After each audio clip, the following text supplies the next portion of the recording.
నమస్కారం. ఈరోజు మనం ఒక ఆ, చాలా స్ఫూర్తినిచ్చే కథను పరిశీలిద్దాం. ఇది వేల్స్ దేశానికి చెందిన మేరీ జోన్స్ అనే ఒక అమ్మాయి కథ. తన మాతృభాషలో అంటే వెల్ష్ భాషలో బైబిల్ కావాలనే ఆమె కోరిక, ఆ కోరిక తీర్చుకోవడానికి ఆమె చేసిన ప్రయాణం గురించిన కథ ఇది. అవును, మన దగ్గరున్న ఈ మేరీ జోన్స్ story.pdfలోని వివరాల ఆధారంగా మాట్లాడుకుందాం. సరే, ఈ కథ ద్వారా విశ్వాసం, పట్టుదల ఎంత ముఖ్యమో, అవి ఎలా ఊహించని గొప్ప ప్రభావం చూపగలవో చూద్దాం. కథ మొదలయ్యేది వేల్స్లోని ఒక చిన్న పల్లెటూర్లో. మేరీ జోన్స్ వాళ్ల అమ్మగారు ఇద్దరే ఉండేవారు. తండ్రి చిన్నప్పుడు చనిపోయారు కదా. అవును, మేరీ ఇంట్లో అమ్మకి పనుల్లో సహాయం చేస్తూ ఉండేది. ప్రతి ఆదివారం మాత్రం 2 మైళ్ళు నడిచి చర్చికి వెళ్లేది. ఆ, అక్కడొక పెద్ద నల్ల పుస్తకం బైబిల్ ఉండేది. దాన్ని చూస్తూ ఉండేది. దానిమీద ఆసక్తి అన్నమాట. చాలా ఆసక్తి. అందులో ఏముందో అర్థం కాకపోయినా ఆ మినిస్టర్ చదివే మాటలు వినడం, ఆ పుస్తకాన్ని తాకాలని, చదవాలని, అది తన సొంతం కావాలని అలా బలంగా కోరుకునేది. నిజమే. ఆ కాలంలో చూడండి, ముఖ్యంగా ఆ గ్రామీణ సమాజంలో బైబిల్ అంటే అది కేవలం ఒక మతగ్రంథం కాదు. అవును, అది ఒక గౌరవం, ఒక జ్ఞానానికి గుర్తు. కాని దాన్ని కొనడం లేదా పొందడం అనేది అంటే ఆర్థికంగా చాలా కష్టమైన విషయం. కరెక్ట్. ముఖ్యంగా మేరీలాంటి వాళ్లకే. అవును, దాదాపు అసాధ్యం అనే చెప్పాలి. అయితే ఒకరోజు వాళ్ల ఊళ్ళో బడి పెడుతున్నారని తెలిసింది. ఆ మేరీకి చాలా సంతోషం వేసింది.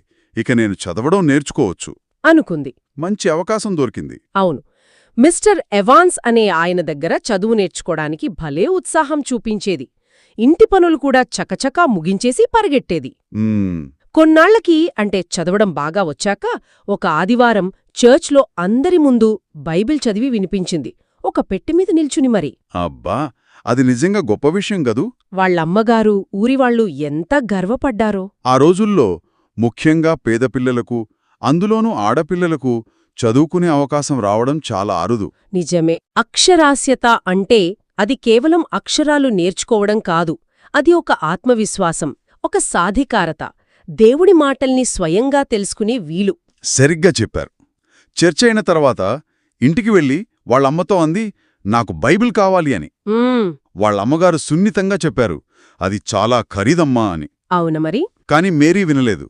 సరే, నేనే డబ్బు కూడా పెడతాను, ఎంతకాలం పట్టినా సరే అని గట్టిగా నిర్ణయించుకుంది. అది పట్టుదల అంటే. నమ్మలేము కాని 6 సంవత్సరాలు చిన్న చిన్న పనులు అంటే కుట్లు అల్లడం, ఇరుగుపొరుగువారికి సాయం చేయడం, కోళ్లు పెంచడం, ఇలా రకరకాల పనులు చేసి ప్రతి పైసా దాచుకుంది. 6 సంవత్సరాలు! అది నిజంగా అసాధారణమైన పట్టుదల. ఆ చిన్న వయసులో అంత దీర్ఘకాలిక నిబద్ధత చూపించడమంటే ఆమె విశ్వాసం, సంకల్పబలం ఎంత గొప్పవో అర్థమవుతోంది. అవును. అయితే ఇది కేవలం మేరీ ఒక్కరి కథేనా? బహుశా తనలాగే బైబుల్ కావాలని కోరుకునేవాళ్లు ఆ కాలంలో చాలామంది ఉండి ఉంటారు కదా. ఉండొచ్చు. వారికి ఇలాంటి అవకాశం కానీ దారి కానీ తెలిసి ఉండకపోవచ్చు. నిజమే.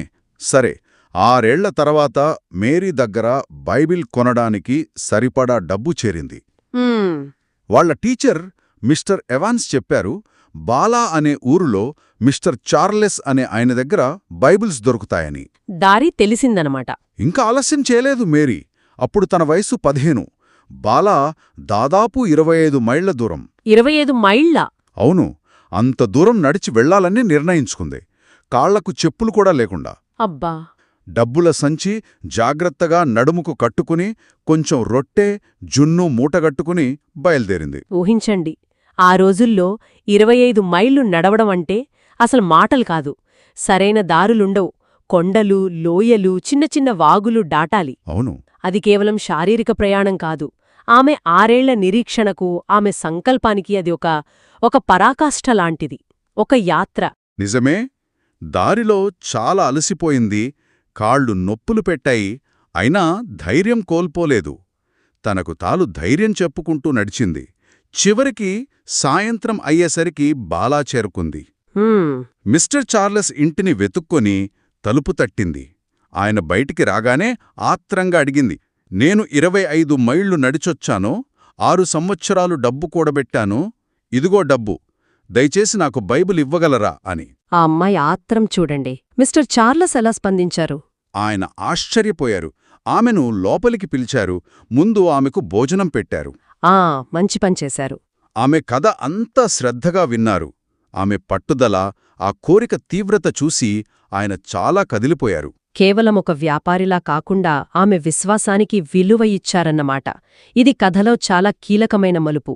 అవును, కేవలం డబ్బు తీసుకొని బైబిల్ ఇచ్చేయలేదు. ఆమె కథకు స్పందించి చాలా దయతో ఆమెకొక కొత్త బైబిల్ ఇచ్చారు. అద్భుతం. మేరీ ఆనందానికి ఇక హద్దుల్లేవు. మరుసటి రోజు ఆ అమూల్యమైన బైబిల్ని గుండెలకు హత్తుకుని ఇంటికి తిరుగు ప్రయాణమైంది. ఊరంతా ఎదురుచూస్తూ ఉండుంటారు. ఖచ్చితంగా. ఊరి ప్రజలు, వాళ్లమ్మగారు, మిస్టర్ ఎవాన్స్, మినిస్టర్ అందరూ ఆమెకు స్వాగతం పలికారు. అందరూ ఆ కొత్త బైబిల్ను చూడాలని ఎంతో ఆసక్తి చూపారు. మేరీ మాత్రం మౌనంగా దేవుడికి కృతజ్ఞతలు చెప్పుకుంది. అయితే కథ ఇక్కడితో ఆగలేదు కదా. మిస్టర్ చార్ల్స్, ఆయన మదిలో మేరీ కథ అలా నిలిచిపోయింది. అవునా? అవును. ఆయన ఆలోచించడం మొదలుపెట్టారు. కేవలం వేల్స్లోనే కాదు, ఇంగ్లాండ్, స్కాట్లాండ్, ఐర్లాండ్ ఇంకా దూరదేశాల్లో కూడా తమ భాషలో బైబిల్ కావాలనుకునే మేరీ జోన్స్లు ఎంతమంది ఉంటారో కదా అని ఆయన గ్రహించారు. అంటే అందరికీ బైబిల్ అందుబాటులో ఉండాలనే ఆలోచన వచ్చిందా?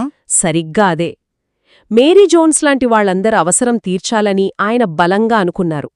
కేవలం ఒక అమ్మాయి కథ, ఆమె ప్రయాణం అదొక పెద్ద ఆలోచనకు బీజం వేసింది. నమ్మశక్యంగా లేదు. నిజం. మేరీ కథ ఇచ్చిన స్ఫూర్తితో థామస్ చార్ల్స్ మరికొందరు ప్రముఖులు కలిసి 1804లో British and Foreign Bible Society అనే ఒక సంస్థను స్థాపించారు. అబ్బా! అంటే మేరీ కథే ఆ సంస్థ ఏర్పాటుకు కారణమా? ప్రధాన ప్రేరణ అదే. వారి లక్ష్యమేంటంటే బైబిల్ను వివిధ భాషల్లోకి అనువదించి తక్కువ ధరకే ప్రపంచవ్యాప్తంగా ప్రజలకు అందుబాటులోకి తేవడం, బైబిల్ జ్ఞానం ద్వారా జీవితాలను, సమాజాలను ప్రభావితం చేయడం. చూడండి, ఒక చిన్న అమ్మాయి తనకున్న బలమైన కోరిక, దానికోసం చేసిన ఆ సుదీర్ఘ ప్రయాణం చివరికి ఒక ప్రపంచవ్యాప్త సంస్థ ఏర్పాటుకు ఎలా దారితీసిందో. అవును. విశ్వాసం, పట్టుదల ఎంత శక్తివంతమైనవో చెప్పటానికి మేరీ జోన్స్ కథ ఒక గొప్ప ఉదాహరణ. నిజంగా. ఈ కథ విన్న తర్వాత మనకు ఆలోచనొస్తుంది. చూడండి, ఒక వ్యక్తి యొక్క చాలా వ్యక్తిగతమైన అవసరం లేదా ఒక బలమైన సంకల్పం, అది తమకంటే ఎంతో పెద్దదైన ఉద్యమాలకు, సామాజిక మార్పులకు ఎన్నిసార్లు నాంది పలికింది. ఆలోచించాల్సిన విషయమే. ఇలాంటి వ్యక్తిగత అన్వేషణలు, అవి సమాజంపై విస్తృతమైన సానుకూల ప్రభావం చూపిన సందర్భాలు చరిత్రలో ఇంకా ఏమైనా ఉన్నాయేమో అని ఆలోచిస్తే బహుశా మనకు మరిన్ని స్ఫూర్తిదాయక గాథలు తారసపడతాయేమో.